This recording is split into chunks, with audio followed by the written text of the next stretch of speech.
War had between Tipu Sultan and the Britishers. This took place in the year 1780 to 1792. And in this war, the Third Anglo-Mysore War, the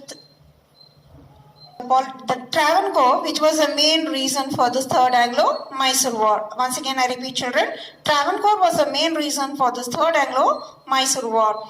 In this, the king of Travancore, he built a fort in Kochi by taking the help of Britishers and then captured two places. That is called Ayakota and Kongnur. That is from Dutch. Who has captured these places? That is by Britishers. This happened after Mangalore Treaty.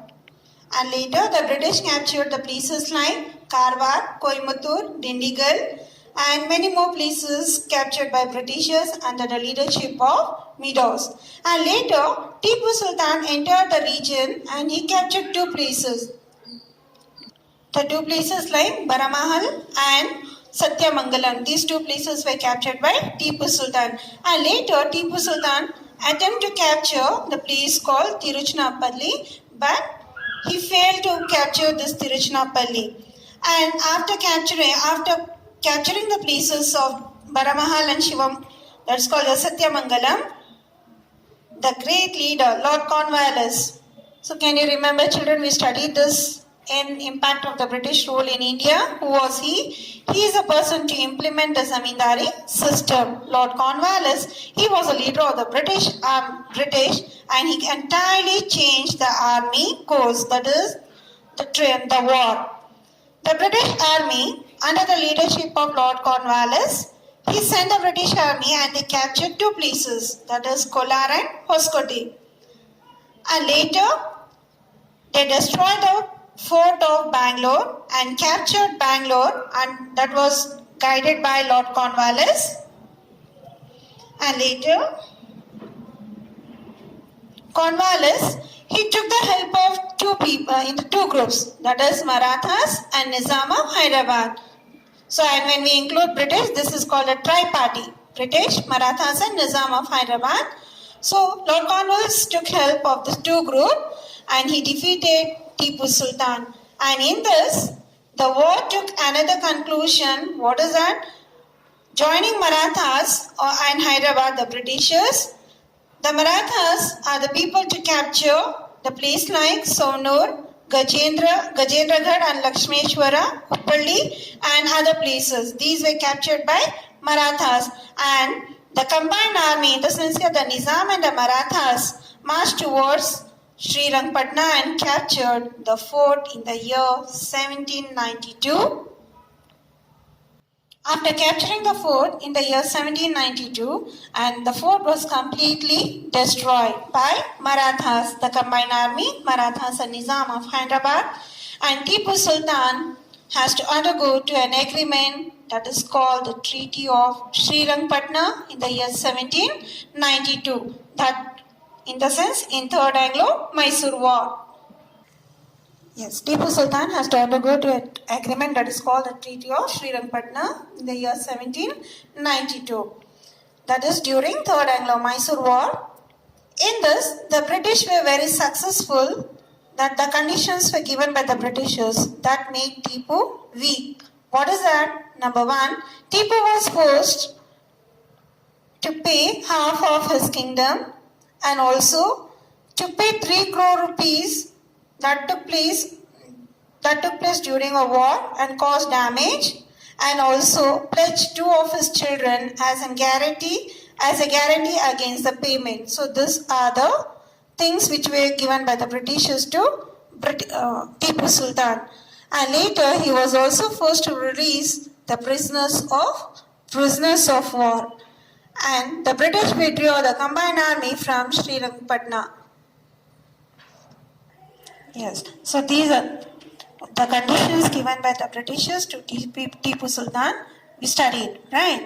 That they had to pay that Tipu Sultan has to pay 3 crore rupees and also release the prisoners and half of his kingdom to be given. So these are the conditions given by Britishers to Tipu Sultan.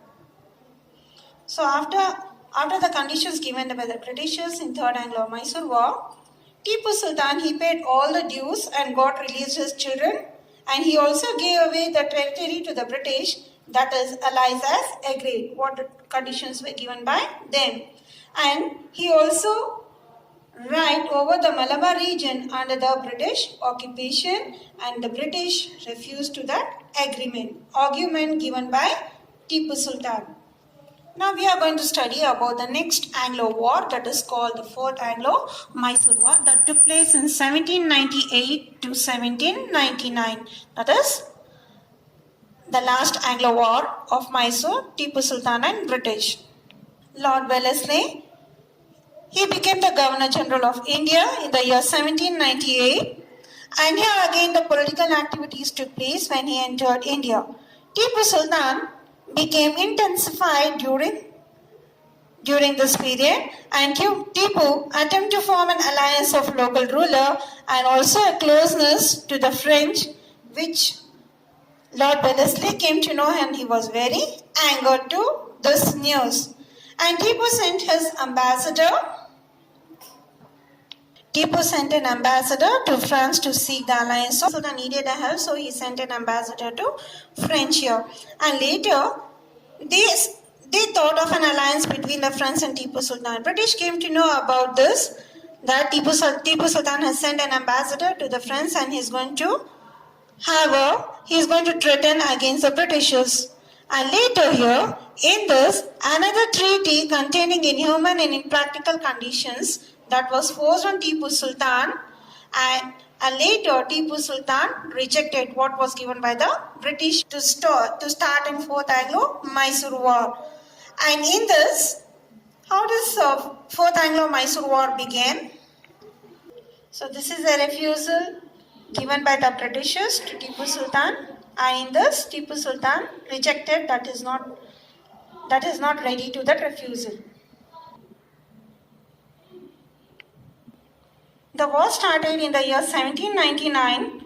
The British were able to destroy the strong fort, and in this Tipu Sultan died in the year 1799, and after Tipu Sultan's death, the whole India came under Britishers.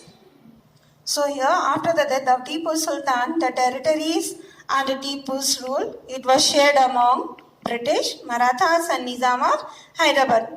In this, a small territory was handed over to the Mysore Odayars, and Mysore is known as the princely state. And these are the Anglo wars that took place in Karnataka: First Anglo, Second Anglo, and Third Anglo-Mysore Wars. And after this Mysore Wars, now let us study about the other rebellions. Dandaya, this started in 1800, and here many rebellions and protests started against the British that took place in Karnataka after the death of Tipu Sultan. And they were armed rebellions that took place, the first of 19th century. Among them, the first is called the Dandaya War, which is a very important and that played a vital role in our Karnataka. Now let's study the history of Dandaya War. Dandaya War. Previously, we discussed about the topic opposition of British rule in Karnataka. In this topic, we studied about Hyder Ali, the Anglo Wars, First Anglo-Mysore War and the Second Anglo-Mysore War. The First Anglo-Mysore War was the situation about Travancore, and one more place is called the Tanjavur. And the main cause for the Second Anglo-Mysore War was Mahe. And here, after the death of Hyder Ali, Tipu Sultan continued the war, and where the British has to undergo an agreement that is called the Treaty of Mangalore in the year 1784. And Tipu came to power. He started to rule Mysore after his father's death, Hyder Ali. And in this, Tipu Sultan came to know the cunning policies of the Britishers, and he considered his duty to drive away the British throughout India. He waged the war against the British throughout 17 years of his rule. He just had a war continuously for 17 years, but was not possible the British to go out from India. And later, Tipu Sultan came to know the weak point of the Britishers, that is business, in the sense here, monopoly. If he hurt the business interest of the Britishers would weaken the political strength of the Britishers. So this was the main weak point of the Britishers. And in this, he tried to organize the enemies of the British into one group, and later he tried to break the monopoly of the British over trade with India. I'll give you a small example of this in the sense of monopoly during the British period. Example, there is one shoe shop in the entire village, and to compete with them in this case, if the prices are high, and what the people will do, the people will buy, and where they don't have any other shop and the demand is more, so the people will purchase to that commodity and they choose for whatever the price it is. And this kind of the shop seller, which he sells the things here, it will be a more demand and much competition to the other. And this is called a monopoly. And this was a thing happening during the British period where they are very kind interest in monopoly. And this was a weak point. Tipu Sultan learned it. And now let us learn about the next called the Third Anglo-Mysore War, how the British and Tipu Sultan had a war.